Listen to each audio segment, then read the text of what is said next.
Grand slam for Masters!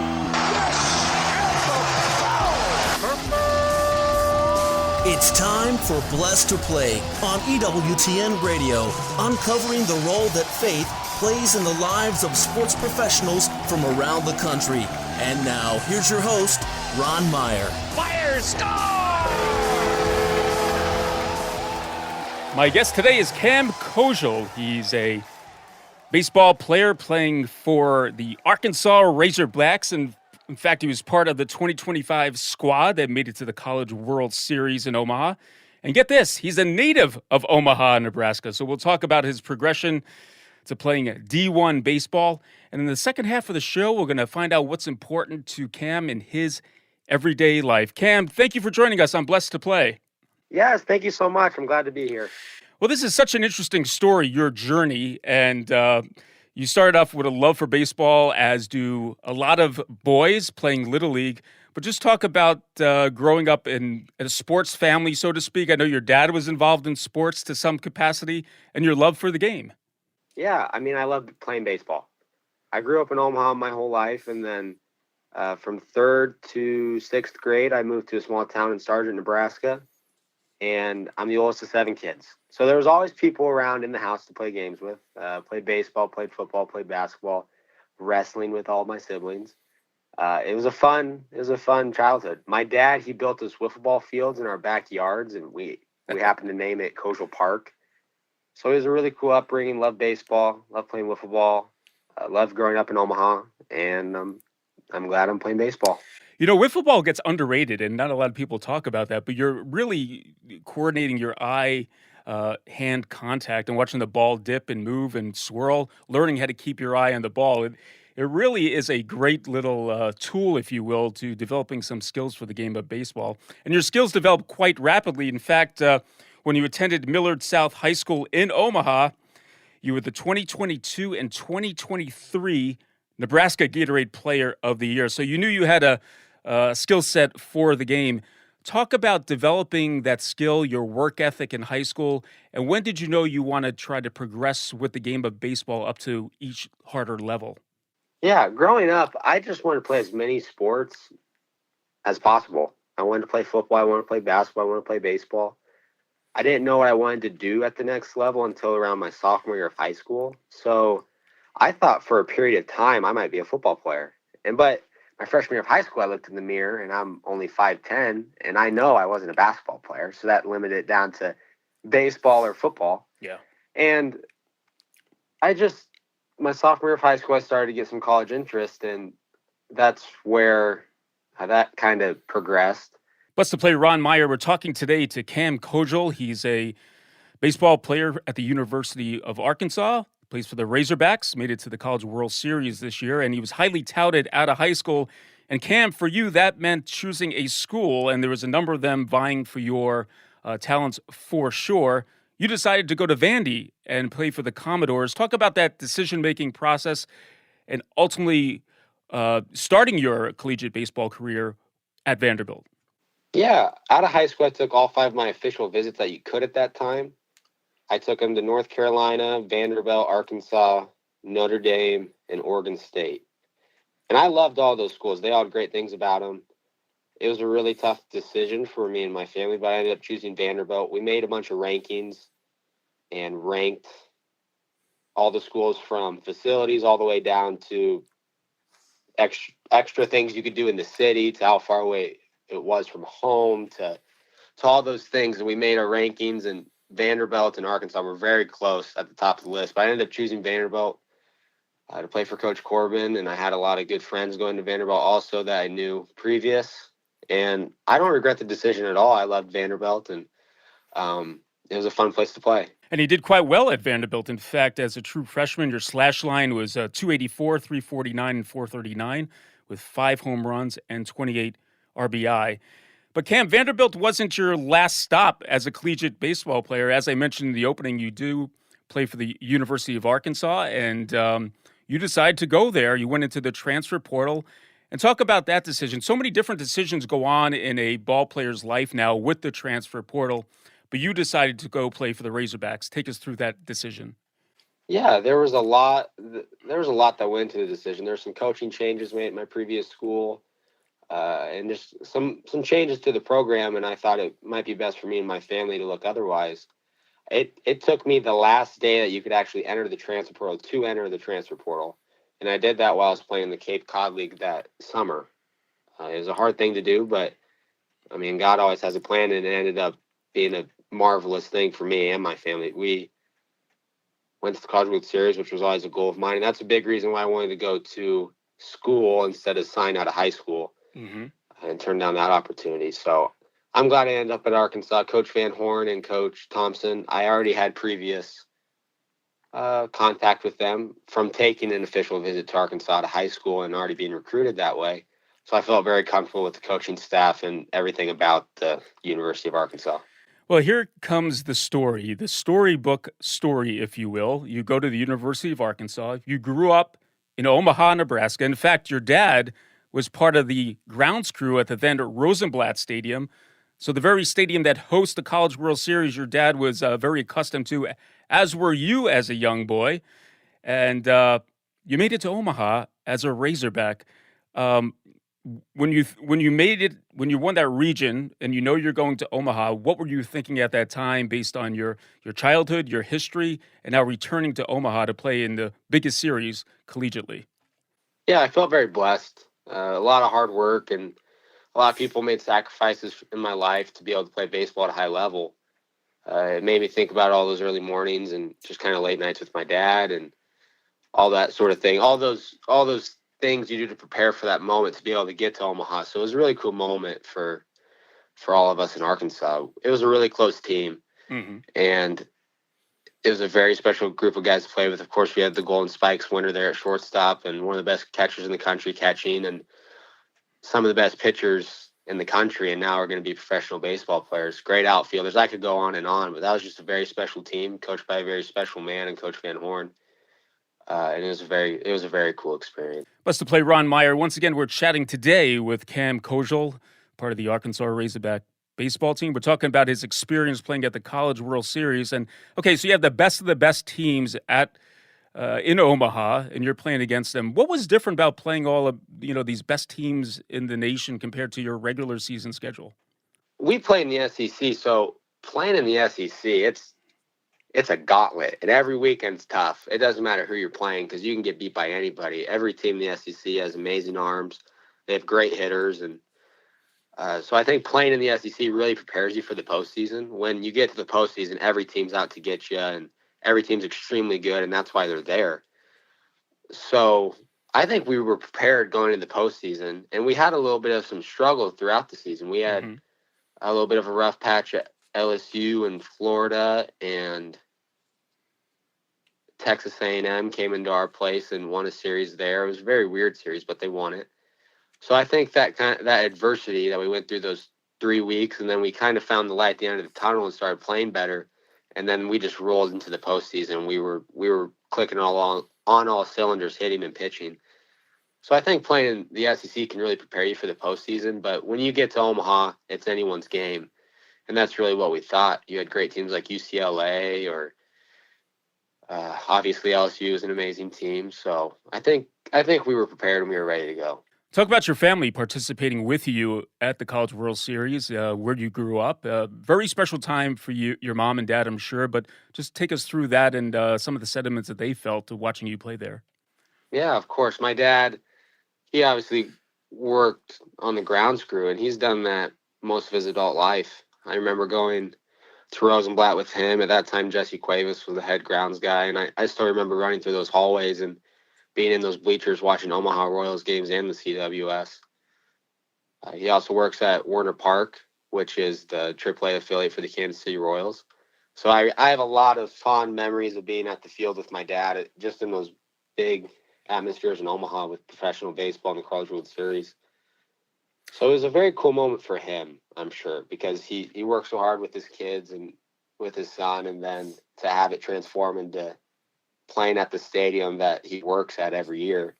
And he wasn't just sitting in the bleachers during our games. He was working. He was out there tamping the mound and working on the grounds crew. So it was kind of funny to be sitting in the dugout pregame and you're just looking out and Dad's out there working on the field like usual. It's like a normal day. So that was extremely cool for him. But even for my mom, who she taught me a very strong work ethic. She grew up on a farm in central Nebraska, and she's a medical transcriptionist and a mom of 7 kids. So you add all those things together, she's an extremely hard worker, and she's great for our family. And that was very cool for her. There were a lot of tears from Mom, whereas Dad, it was more of hugs and that sort of thing. So he had both sides of the spectrum there. Yeah. There's not a lot of kids from Omaha who go and play super high level baseball. So maybe it's a reminder to them that if they work hard and do things the right way, they'll be able to play at that level someday. And maybe other kids too throughout the city. So that's kind of an impact I hope I left.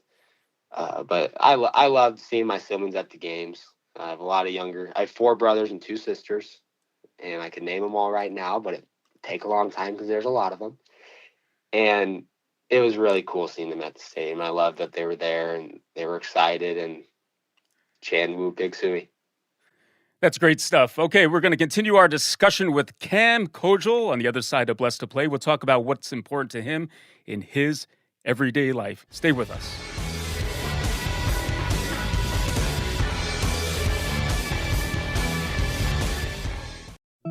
A prayer for the holy souls in purgatory. God, our Creator and Redeemer, by your power Christ conquered death and returned to you in glory. May all your people who have gone before us in faith share his victory and enjoy the vision of your glory forever. We ask this through Christ our Lord. Amen.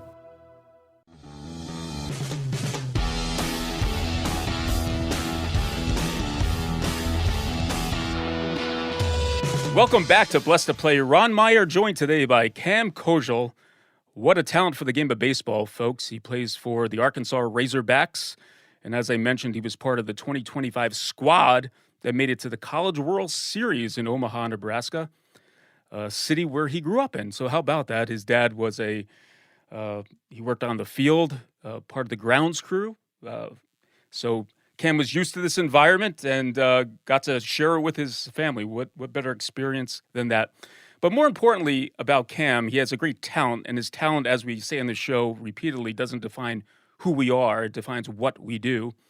But he grew up on a farm, and he grew up Catholic. And I know, Cam, the Catholic faith is very important in your everyday life. It's a part of who you are, and a part of who you are as an athlete, as a man. But just talk about your upbringing and how Catholicism became very important to you.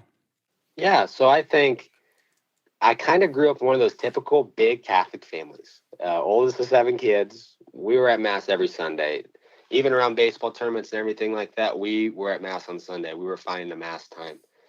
My mom converted to Catholicism when I was in the 4th or 5th grade. So that was really cool to see her go through her faith kind of transformation. But the faith has always been extremely important to me and my family. My dad is a great role model for the faith. This past weekend, we went to the Shrine of the Most Blessed Sacrament on a family retreat, which obviously Mother Angelica founded, who also founded EWTN. So that was a really cool experience this past weekend, going there to the shrine. So Catholic faith is extremely important to me and my family.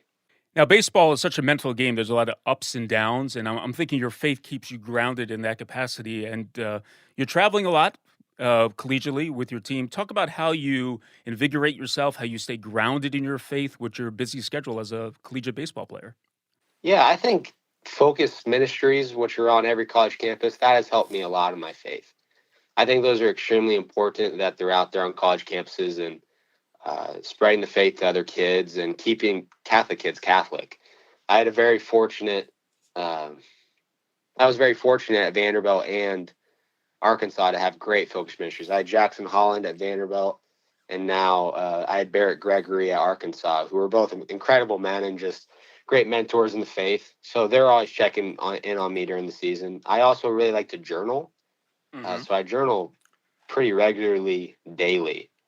And some of it will be prayers, some of it will be reflections. So I think that's a great way I stay grounded. I like to pray a rosary pregame. So I started doing that.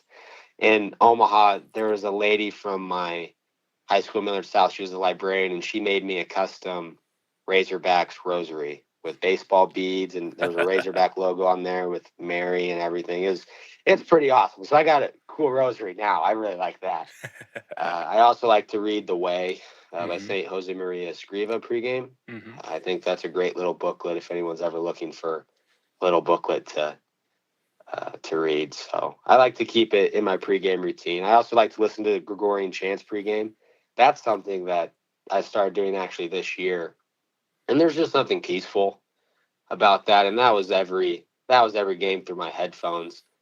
That seems to really ground me and keep my heartbeat slow and just keep me grounded.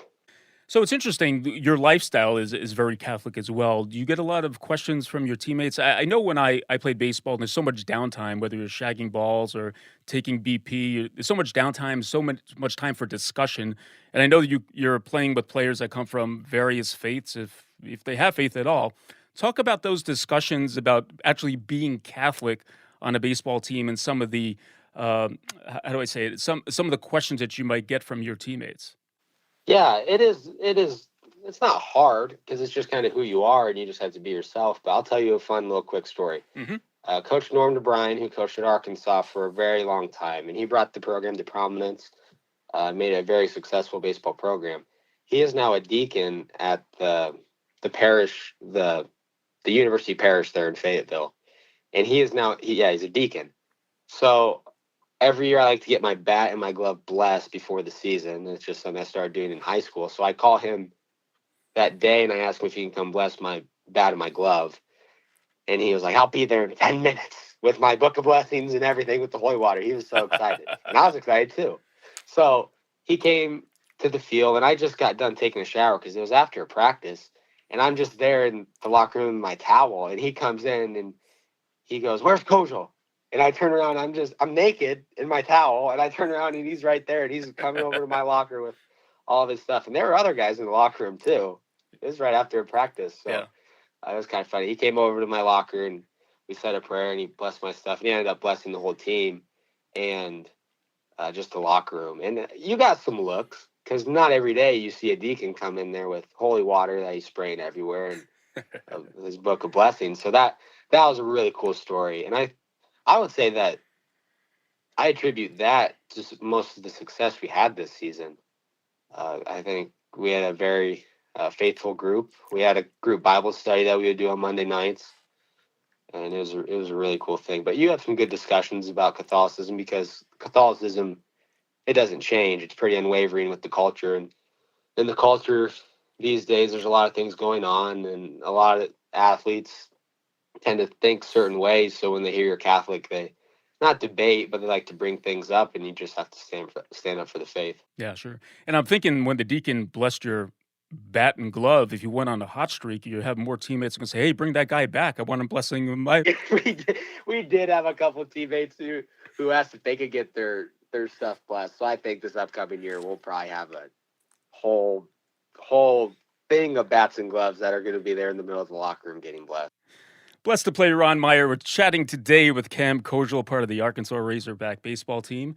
Participated in the 2025 College World Series in Omaha. Grew up on a farm.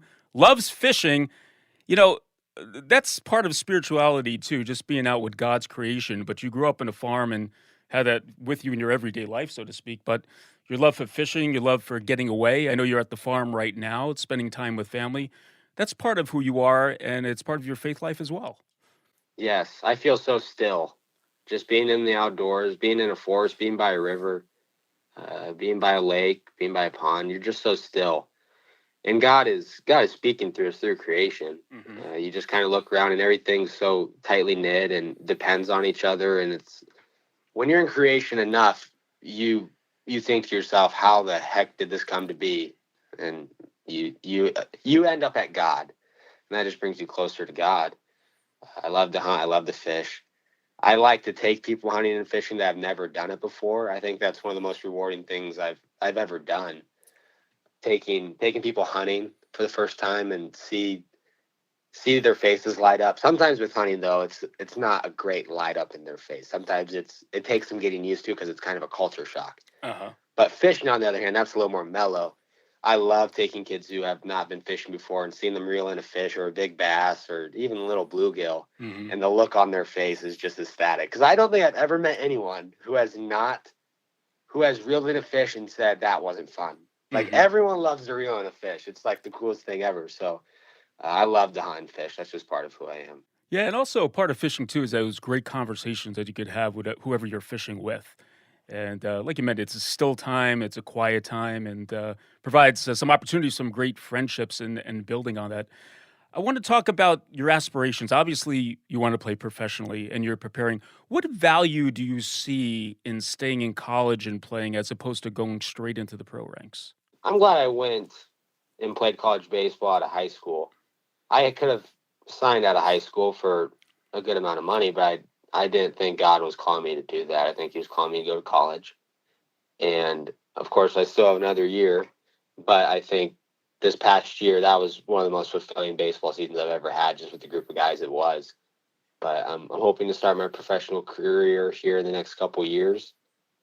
You're able to sign after your junior year of college, so I'm looking forward to professional baseball. And I think every little boy's dream who plays the game is to play in the big leagues and win a World Series, and that's going to be my end goal, to hopefully get my gold card and play 10 years in the big leagues. So we'll try to make that happen. Talent is key. We know that to play at the professional level, even at the Division I level, right? But talk about the approach, the healthy approach to playing sports where, sports could be the be all end all. And obviously you were raised right. So you have a sense of priority. And I think you haven't told me this, but I'm thinking you don't look at yourself as just a baseball player. You're much more than that. Talk about that approach to maybe young people who are playing any competitive sport, maybe listening to the show. What is the approach that you would, or advice you would give them in approaching the sport and keeping it properly directed? Yeah, I mean, baseball is something I do. It's not who I am, and that's how you could look at any sport: football or baseball or basketball or hockey or tennis or swimming. It's nothing you do. It's just not who you are. When you're 6 years old and when you're with your friends or your people you played with, sure, you might talk about some good things that you did in your game, but they're going to think about the type of person you were, and how you treated them and how they made you feel when you were around them. So it doesn't really matter how many home runs or bases you steal or putouts you have or strikeouts you have. It's not going to matter in the end. I don't think God's going to look at you and say, "Oh, you struck out a million times. Be gone." Like, that's not how it works, guys. That's not how it works. So you got to keep the main thing. Keep a healthy perspective. I think that journaling is a good way to do that, to have a sense of perspective when you're going throughout your career. So yeah, I think that's good. Now, you're an infielder. You grew up in Omaha, Nebraska, not a major league team there, but I'm thinking you followed a few major league players during your time. Tell us about those players that you, not emulate, but looked up to. And as a kid, those were your guys. Yeah, Alex Gordon, he played at the University of Nebraska, and he was one of the first picks when he was drafted, and obviously played with the Kansas City Royals, won one or two World Series, and just an amazing player, amazing outfielder. I loved watching him growing up just because he was from the state of Nebraska. Jorge Posada, catcher for the Yankees. I thought his name was really funny when I was a kid, and he hit bombs. So loved watching Posada play. Derek Jeter was another just great player to watch. Loved listening to him talk. Loved watching him play. He's just the Yankee shortstop, so he's always fun to follow. And I would say my family, most of the Kozeals like the Yankees, just from when they were growing up. It's the Yankees and the Royals for us, so we really like those two teams. But yeah, I like watching Francisco Lindor. He's an amazing player, very smooth, very fun to watch. Bobby Witt Jr. I've been fortunate enough to have a couple little encounters with him because obviously he plays for the Royals, so he had to come through Omaha and play at the Omaha Storm Chasers. Mm-hmm. So I played a game of pig with him on the little basketball court before a game, and he's an amazing athlete. He's someone I look up to, and he's a great player. I want to get your approach to hitting because nowadays, compared to when I grew up, the on the slash line, batting average doesn't seem to be as important as it is to the big numbers, home runs, and RBI. As a collegiate player, are you trying to adapt to that mindset that everyone's looking for at the next level, or what's your approach to hitting? I just try to keep it simple. I played a lot of wiffle ball growing up. And when we're playing wiffle ball, I wasn't thinking about anything other than hitting the ball. So that's pretty simple answer, but you got to keep it simple, especially when you get higher into these levels. The guys make it more simple every level you go up.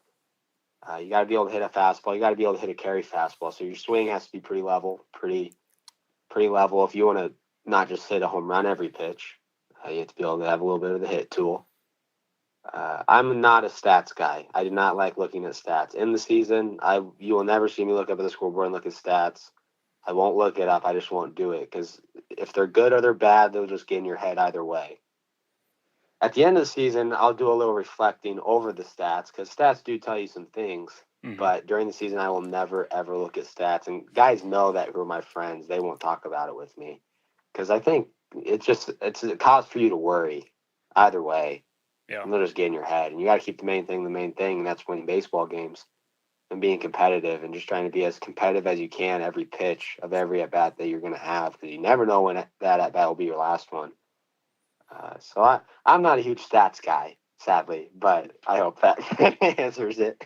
No, that's a great approach. Only you can control the controllables, and you like you said, you keep it simple, which I think for the game of baseball is very important, or your mind could go in every which direction. Well, Cam Kozeal has been our guest, folks. Had a really great year, not only on the baseball diamond, but being able to play in the College World Series in his hometown, but also talks about why faith is important in his everyday life.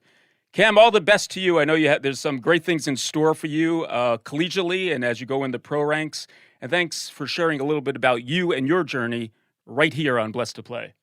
Yes, thank you. This was awesome. Hey, Blessed to Play fans, check us out on the web at blessedtoplay.com. That's blessed, 2play.com. You can like us on Facebook. Hit us up on the platform X at Blessed to Play. For Cam Kozeal, I'm Ron Meyer.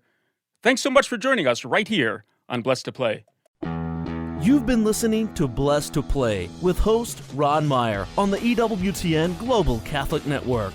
If you have a question or comment about today's show, feel free to email us at info@blessedtoplay.com. That's blessed, 2play.com. You can also connect with the show on the web at www.blessedtoplay.com. Again, that's blessed, 2play.com.